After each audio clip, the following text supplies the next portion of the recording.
Welcome to Milk Market Tidbit for the November Federal Milk Marketing Order data that USDA released this week. This is Dr. Lawrence Jones from Farm Institute, and I'm recording this on Friday, December 15th, as we just got the data finalized yesterday.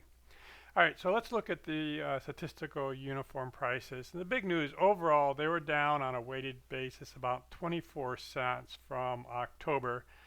Again, we have some very high numbers down here in the southeast at 24.08, and then our lowest numbers are going to be up in Minnesota, Wisconsin at 17.48. And I always like to look at how these change from month to month, and this combination of what the prices did and how much depooling there are. So class 1 was up about 28 cents, class 3 was up about 31 cents, and the big loser was class 4. And with that, the huge difference between class 3 and class 4, there's going to be a huge amount of depooling of class 4 as there was last month.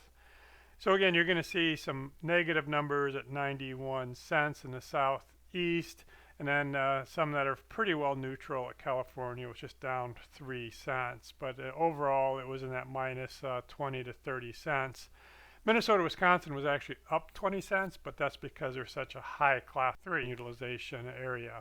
So let's look at depooling for just a minute. Overall, there was no big change in class 4 utilization, and you only need to really look at one of these because they all add up to 100. Probably one of the biggest changes was Arizona. They just increased by 2.66, so not a big difference at all.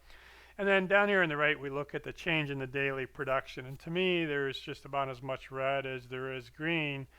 Overall, on a weighted basis, it was exactly flat, 100.01%. So then let's just look at 1, 2, and 3. Without 4, it's at 100%. And then if we take 3 out, 101%.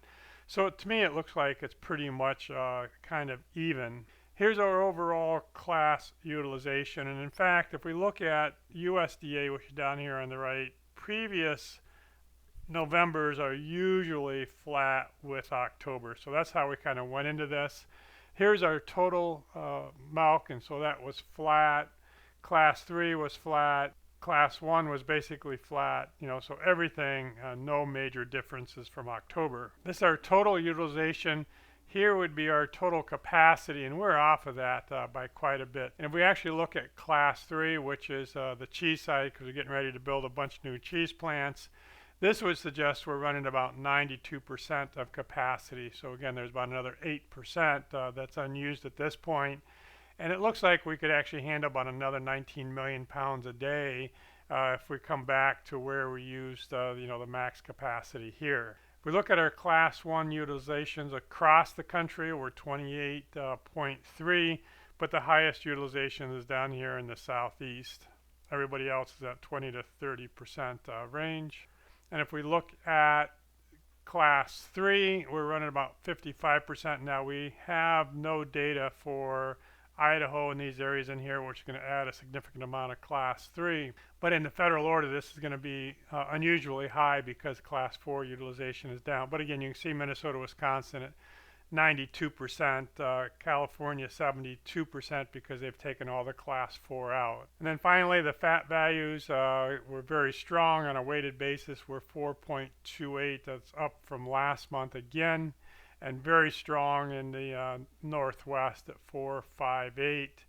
Most everybody's over 4, just a little bit down here in Florida at 3.94. We don't have protein on all of the different federal orders, but still reasonably strong, 3.57 up here in the northwest. Everybody is at that 3.3 and above kind of number. All right, so this does end up this week. Again, we're on Friday.